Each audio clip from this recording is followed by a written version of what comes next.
I'm on the way up. Yeah, been a long, long time coming, but I'm on the way up. Been a long, long time coming, but I'm on the way up. Now we're back. I've got the wallpaper and I want to be explaining how you actually hang your first length of wallpaper on a staircase drop. Now I've got all my kit ready. Make sure you've read the instructions of the wallpaper. It does say cross line. As I said just moments ago, I've cross lined and a vertical line depending on the positioning and how easy it is for me to actually get around this staircase. So as long as it's lined, as long as you've got a decent sound surface of lining paper, you're good to go. This has paced the wall, so quite an easy, straightforward one to actually hang, but you will have trickiness on doing staircases because what you've got to do is hang from the longest length, and the longest length is really the bulkhead drop where upstairs meets downstairs, and I'm going to show you how to do it like a professional and make it quite simple for you, hopefully. Now what I've done, you're going to work from this corner. Now I've got the roll of wallpaper, I've offered it up against the corner and I've marked it with a pencil, HB pencil. Don't use a biro, don't use a felt tip, just an HB pencil. And what I've done, I've marked it to the end of the wallpaper. I've done that 3 times, top, middle and bottom. Now that is then actually corresponding with that angle there. I'm looking at the screen straight down there. But what you're going to say to me, Phil, is what happens if that angle's running out? I know. What we're going to do is we're going to get the laser liner or a plumb bob, and we're going to actually put the plumb bob at the top or the laser liner on these little marks, and we're going to see what tolerance that laser or plumb bob is on those 3 marks. Does that make sense? So what I'm going to do, I can just see, you can't. I'm going to move this laser, and if anybody wants to know about these lasers, if you look in the description below, you can actually purchase them from my Amazon storefront, and I'll make it clear, I don't get any money from the actual company that's selling these. I get a small percentage from Amazon for the Amazon Associates program. So that said, right, we've got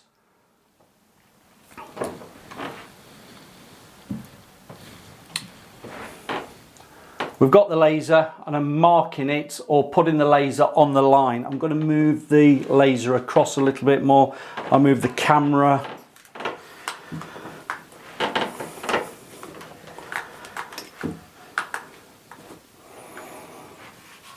It's always best to have your laser virtually corresponding straight across on a straight angle. Now I've got the laser on those pencil marks, and I want to see whether one pencil mark is slightly off from the other, and I'm looking and I'm thinking the lowest one, yeah, right, the one that's nearest the wall, which I don't know whether you can see down there, the pencil mark that's actually there is the nearest to the wall. If I follow that laser all the way up, the pencil marks are actually on the inside, just there, which means that is running out. So if I move the laser across to the one that brings me even closer to the wall, which is that one there, the distance from the top to the corner to where the lower one is, I would say is about ½ an inch out. It is running ½ an inch out on that angle. Now what I want to be doing is hanging to that mark up there and actually hanging to that laser liner all the way down. But what I will be doing is I will be moving that laser from that mark in by £1/4 of an inch, and that £1/4 of an inch then gives me an overlap into the angle. Now because that angle runs out, as I go down, that £1/4 of an inch will actually get a little bit wider, and I will have to trim back to that £1/4 of an inch overlap, so there will be a little bit of an excess, not a lot, but I want to have an even cut top to bottom. You can just sit there top to bottom, overlapping that angle there by £1/4 of an inch. So if the lower part is actually more ½ an inch, I will pencil it down and trim it with a knife and get it back to 1/4 of an inch. I'll explain it when I do it. It'll all become clear. But doing it this way, I now have a line all the way down, and for best practice, just put your pencil mark against that line, that what you want to be hanging to, and then if the laser is in the way of your body and you don't see the laser, it doesn't matter, you have pencil lines there. So to make this clear, from hanging that piece of paper into the angle there to get the width, the top part is actually the one closest to the wall, and it means that the pencil marks further down are further away. I've got to bring it in slightly. So I will be marking 1/4 of an inch from there. So if I get my pencil, where the line's there, I will be actually marking it 1/4 of an inch just there. Moving the laser liner in that 1/4 of an inch to there, marking the laser all the way down and hanging to that line. Now where you get the bulkhead below, I hope you can see this, where we're dropping down to the lower section, where it'll actually overhang lower down, where no trimming is required, we will then hang wallpaper to that edge. Quite straightforward really. You will see it when I've actually done it. The other thing I want to mention, always look at pattern placement and have a look at the wallpaper pattern, and I'm going to show you what I mean. This wallpaper is a half drop, so your pattern's there, then the next pattern repeat will be there, and it's at roughly about 64 centimeters. Now if you can see this pattern, it is quite busy. I've got to look at what will look best at the top, underneath the top edge of the coving, just there. Bear in mind that every other length will be that pattern showing. I know that this coving will be running out slightly because I fitted the coving. Now what I'm prepared to do is look at the top. I've got a second length off downstairs that I've offered it up against to see where the second length pattern is, if I picked a specific spot of that wallpaper to be underneath the coving. Now a lot of you would say is make sure that flower's seen, but if I make sure that flower's seen, if I can bend it over like that, you might just have a bit of a leaf showing underneath that coving, but the next length next to it will be something like that. Now I've stood back, had half an hour looking at it, and I think if I get the paper underneath the coving like that, if that makes sense, the pattern will then flow through with the next section there, and I won't have little bits of leaves sticking out underneath the coving that would look quite nasty if you see the coving going round running out. So with that being a busy pattern at the top, if we hit it halfway between, it gives me tolerance for the length next to it. It also means that that busy pattern, every other length, if the coving is running out or the ceilings are running out, you're not going to notice so much of the pattern dropping away or increasing. Another thing to mention is you're getting it matching at the top. Whatever happens as you get down to the lower section for the downstairs, it goes where it wants to go, because that is how the pattern will be. So long as you've got your first length and you're happy with it, anywhere else, that's the nature of the wallpaper. So I'm going to crack on now. I'm going to mark up that laser. I'm going to bring it in 1/4 of an inch, so I'll have 1/4 of an inch overlap into that corner. I'm going to get it all marked up with a pencil on that laser line, and I'm going to hang to that pencil line that has just been moved in by 1/4 of an inch on the shortest width towards the actual wall corner. Hope that makes sense. You'll understand it when I've actually got the first one on. Don't forget, paste the wall. Put a generous amount on. Don't try and roll it out too much. Get a nice roller that's got a decent nap pile on it, and cut in round the top, keeping your coving edge clean and your skirting at the bottom. Have a bucket of warm water with you and wipe off any excess paste as quick as you can with a damp sponge or a damp cloth, particularly when it's on the face of the paper. So I'll crack on, and I will see you in a little while. Right, I hope you can see this. If I put my pencil there, I've marked a 1/4 of an inch in from that first top line up there, which was the spot which was actually ideal for hanging to. Now I've come all the way down.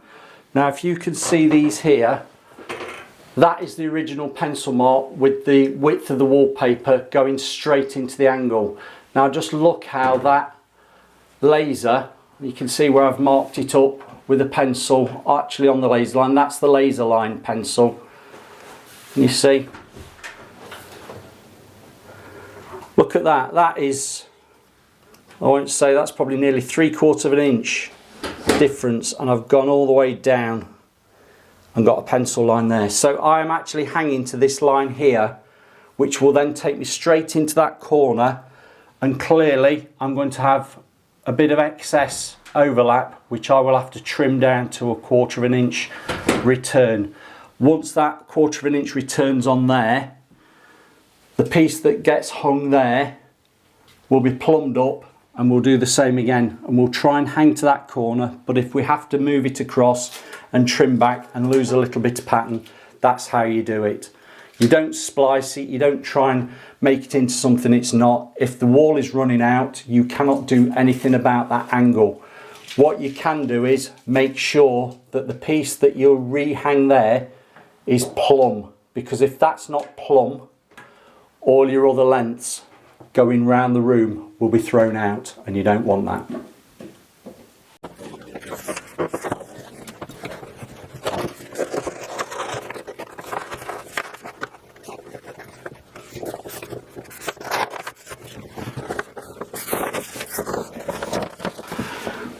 Now what you can see me doing here, I'm hanging to that pencil mark, and literally at the top I've got the 1/4 of an inch overlap that I want on this face wall here.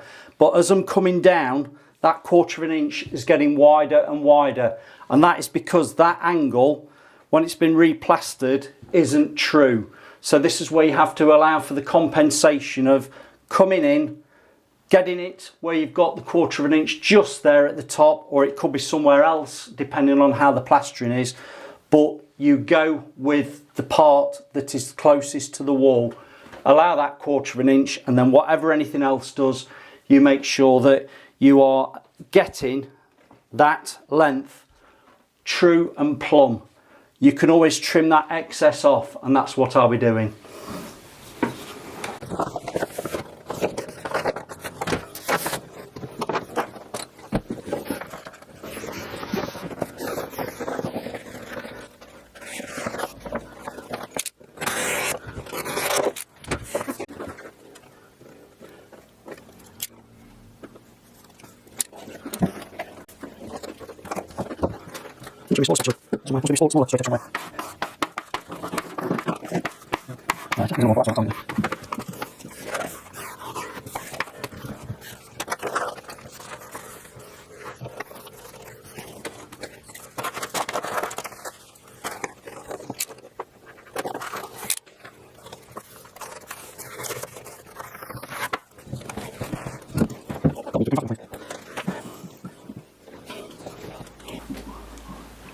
Once you've got it all down and you've squeezed any air bubbles out, you've either used a squeegee smoother or you've used a hanging brush. Go back up to the top and then start trimming off across the top edge. Now make sure you've got a nice clean straight edge for cutting against, and always make sure you've got a sharp blade. Again, link in the description if you want to know what products I'm using and purchase from Amazon. Now I've got that on. I'm quite happy how that pattern is up at the top. I actually moved it around to make sure that it was going where I wanted it to do, where I wanted it to go, and then the next one does its own thing. Then the one after that will follow on the pattern repeat, so it's every other one, because this is a half drop.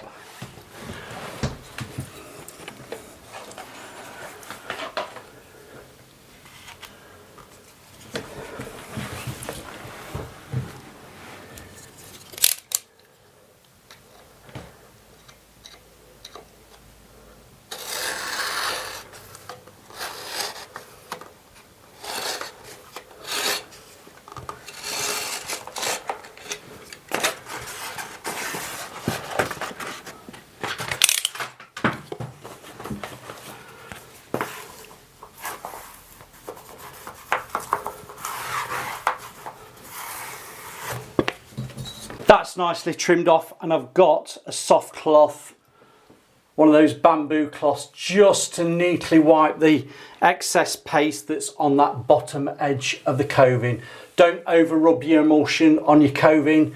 You'll find you could polish it, and if it is cheap emulsion, you will get the emulsion softening back up on your cloth, and you don't want that. Now I can see up at the top in that corner, it's not very clear for you on the screen, but there's a nice 1/4 of an inch there, and as it comes down it's getting wider and wider. So what I will do is get a pencil, mark at the 1/4 of an inch all the way down, and then trim with a blade. Now a top tip is, if you get your pencil, wrap some masking tape round it or some tape, and that will give you the thickness you require the more you put round it. If you put enough round, it will allow you to guide that pencil down at a 1/4 of an inch. So I'll show you that in a moment. This is what I mean when you wrap your masking tape round your pencil. If you do it thick enough, can you see that there? That will then give me enough distance, putting that tape against the wall, to get a 1/4 of an inch or 5mm trim off on that piece of excess that I need to cut back. So I'll do that, and then I'll show you what I've actually cut off from it.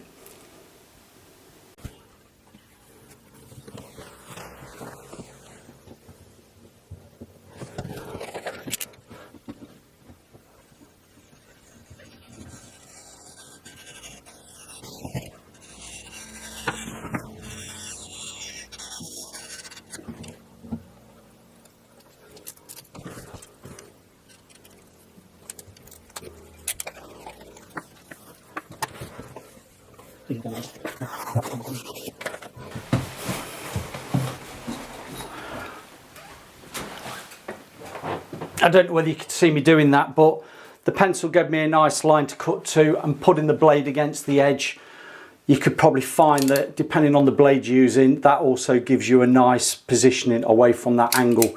But this is what I was talking about. At the top, I've cut obviously next to nothing off, because up at the top was fine, and as we went down, can you see it's getting wider and wider and wider, and that's because that angle was running out. So that's why you do it. You have a nice overlap in the corner. Your next length that goes on there can then be hung onto it, and again, if you need to trim off, you will have to do it and just move the paper across slightly. But I will show you that when we've finished, and all I've got to do now is start working my way around, which will be right to left. The next piece goes there, and then we go around all the top, and then we drop down below to the lower section there. So I will show you what that looks like in a moment. Here's that excess overlap just there, which is equal within a millimetre or so, all the way top to bottom. We've lost focus. So we've got the overlap there. We've got a little bit of paper that's come down this, under this bulkhead. We've gone down to the dado which is there, and we're all trimmed off and wiped down, so there's no paste anywhere. I would always say just go over the face of the paper with a cloth or a sponge, just to make sure you've got nothing on it, and also just check for any air bubbles that you might have missed. So here you can see I will be going for the lower section from there. That is now plumb, working my way down to the bottom, but for now I'm concentrating on the top. Right, I'm here to show you how to be papering a staircase, so anything that come up against that I think might be a little bit interesting to anybody that's trying to tackle this, I'm going to stop and tell you. Now my next length, you can see how the pattern is at the top, and as I was explaining, it's a busy pattern. You're not going to notice what's happening at the top, so I'm quite happy with that first length and then second length. Now I'm coming down. That width allowed me to just wrap around that corner in that one piece. I've just got a little slither to put in. We come back to that at the end. But what I'm going to say to you is, you can see what I've done. I've actually cut across that top edge there, that a little piece will be put in once I've got the next pieces in there. That being said, some people would probably cut that section out, match up a pattern and bring it across. If you want to do that, knock yourself out. I want to keep as less cuts as possible on the face of this paper, so me putting a little piece in there, which will be a little square at the end, isn't going to be a problem.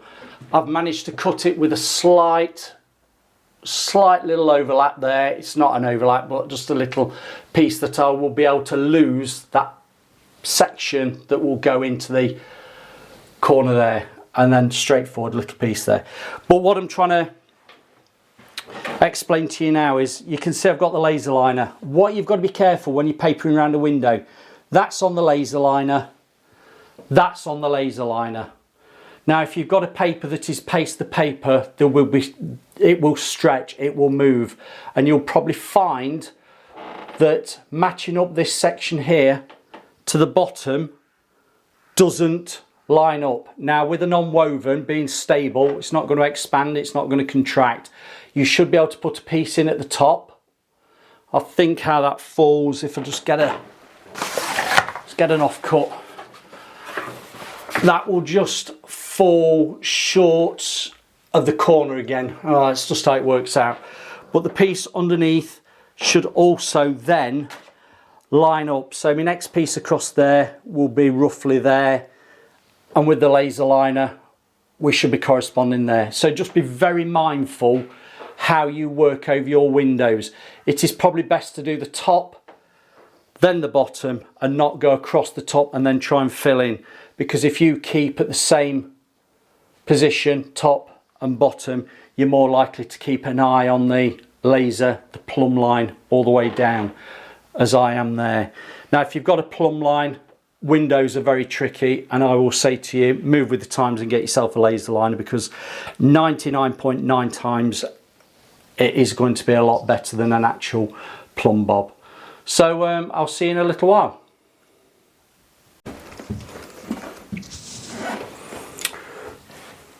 Right, the next section, this is just precisely why the laser comes into its own. This section here, you can see I was butting up to a joint that had got no pattern to actually match up to. So this is the first length, so we'll correspond that to the first length over here. I found the section that we were working with that will be over there, cut a short piece out, and then cross-referenced it over there and used the laser liner. If you can see, I'm probably in the way. The laser liner was picking up on the top edge of that leaf. I've come all the way across, found the same section of the leaf there, and we've got the laser matching just there, and I've also got it corresponding matching on the other side of the leaf, which also matches just here. So that's why a laser comes into its own when you can have a horizontal line going across. I've kept that pattern running all the way through, even though there was no visible, I'll come up here, no visible pattern to actually match it to. And there's the laser all the way, and I think you can get the idea. Now the other thing I want to flag up, obviously the gods weren't looking down on me today. That edge, look at it, it falls right on really the corner. Now the next piece that I'll put there, I'll just trim it to size. Obviously, hopefully you've watched previous videos how I've shown you how to trim paper to size. I will hang that to that edge, which will correspond with that edge there, and the little bit of excess which is coming from that piece there, oh, let's focus, just there, I will wrap round that corner. It'll only be a fraction, and then the piece that I put in just there will be sat on that little edge just there, and that'll nip it on. So just do what you can with it. I will work wonders and you won't see it. This is where normally window reveals have curtains on, and that's where you can lose patterns that are running out. So you can see what I'm doing, I'm cracking on, and it's all straightforward from there on inwards, hopefully. I'm going to say what a busy day I've had. I've been on this since I spoke to you this morning, what, 9:30, and we're about 4 o'clock and I've just finished this upstairs section. And I'm not going to subject you to actually papering downstairs. If you want to watch wallpapering videos, there is a playlist there. Today's video was all about the staircase drop and actually understanding where you need to start with a staircase and working your way around. And I've also just touched on a few little tricky bits that I'm looking around that was tricky for me, and I've highlighted it for what you might come up against if you're doing the same sort of job. Now, whether you're an amateur, whether you're a professional, whether you're anything in between, a DIY, I think there's some tips here that I've probably helped you along the way. But I'm just going to flag up, highlight a few little pieces that I just probably need to speak about. That angle there runs out, so when I come tomorrow I will be hanging again, measuring off how wide the wallpaper is and allowing a little bit of salvage. If it hangs straight to that corner with a good edge, brilliant, but I've got a feeling how that corner was, it will just want a little bit of trimming. Now if you lose a bit of pattern in the corners because of trimming, that's just how it is. You've got to make sure everything is plumb, and that's what I've done going round. And if you can just see down there, I've got the laser liner, which has been worth its weight in gold, because as you saw a little bit earlier on, when I've come across this wall here, particularly with that section just coming underneath the windowsill, I needed to make sure that the pattern was flowing, and I picked a spot on the flower that went all the way around and then returned onto that wall there. Now without that laser I couldn't have done that. What I did find tricky, and I'm going to move you around on this one, took a bit longer than I thought. In that corner, I don't know how well you can see it now, in this corner just here, there's some electrician's trunking, you know, the plastic conduit. Now I've actually gone into that, put a little bit of an overlap on it, cut another piece that's gone around it and allowed a little bit of salvage overlap to go onto the main wall there, which allowed me, let's move out the sun, which allowed me to actually hang a length of wallpaper, which was the offcut, back onto that wall, plumbing it in. And I know that the piece going round that corner in that conduit trunking just there is all the same width, trimmed, matched up the best I can. And again, we've got to lose pattern match on the corners. There's nothing you can do about that, particularly when angles are running out. If you're having to trim off, you're obviously not going to be able to put that back in. But so long as you come off that corner and you have got the next length just here, plumb, the piece there is plumb, the one across the top's plumb, and we come all the way around. Now I'm going to mention my friend over in Florida, Spencer. I'm going to take you off the camera. Spencer does fake outs and things like that. Do you know what? It's nothing new, but I think Spencer makes a bit of a meal out of some things, don't you, Spencer? I'm just going to show you something here. The conduit trunking that is just there above the isolating fan. If you can just see that, I'll zoom in a little bit more. I've cut a piece of leaf out to make it look it's actually going round that conduit trunking, because the piece that was cut out of there, because the way the length of the paper was, would have been a pattern on the paper with nothing on it. But having it cut off a leaf, it looked wrong. So I've actually made my own pattern to go over that conduit, and I hope you can see that. That's just what I'll call a Spencer Colgan special, but it's not a Spencer Colgan special, it's probably a Phil Beckwith special. So don't be frightened to cut and patch paper if you need to, if it makes it look more pleasing to the eye. Other things I'm just going to mention because we're coming to the end. The width there went into that corner, a little bit of an overlap, I trimmed it down, and the return piece is just there. I can just see the actual seam, the actual butt joint all the way down. I'll show you what. Don't forget, seam roller, you can just go over any seams that seem a bit proud. It's best to do them the day after, but I'll do it now for visual effect. The next length was then hung all the way round, and I did do the full width, trimmed to that angle with a 1/4 mil overlap. The next piece was then hung plumb across there, and the little strip is still all one piece. I have not done a cut there. It is all one piece going all the way down there. And again, if the pattern runs out, there's nothing you can do about it. But visually, we have a pattern flowing all the way around because we've got the laser.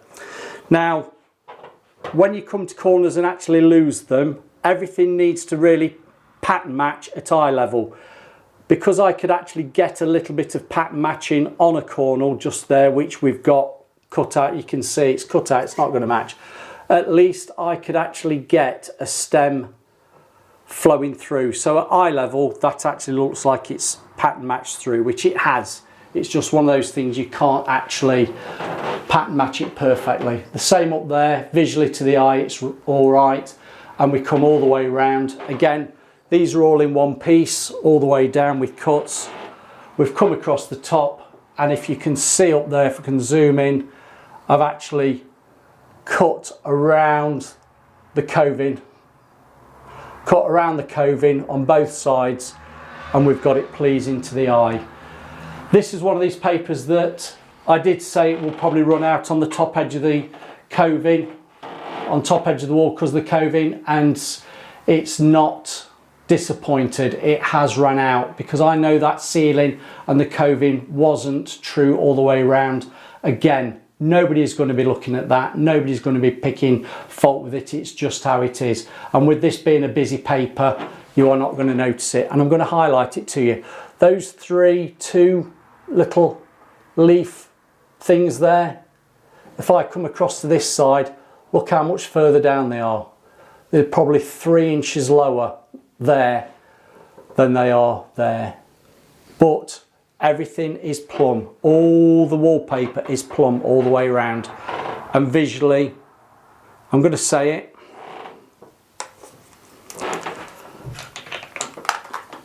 I have to say it, a blind man on a galloping horse isn't going to be looking at anything like that.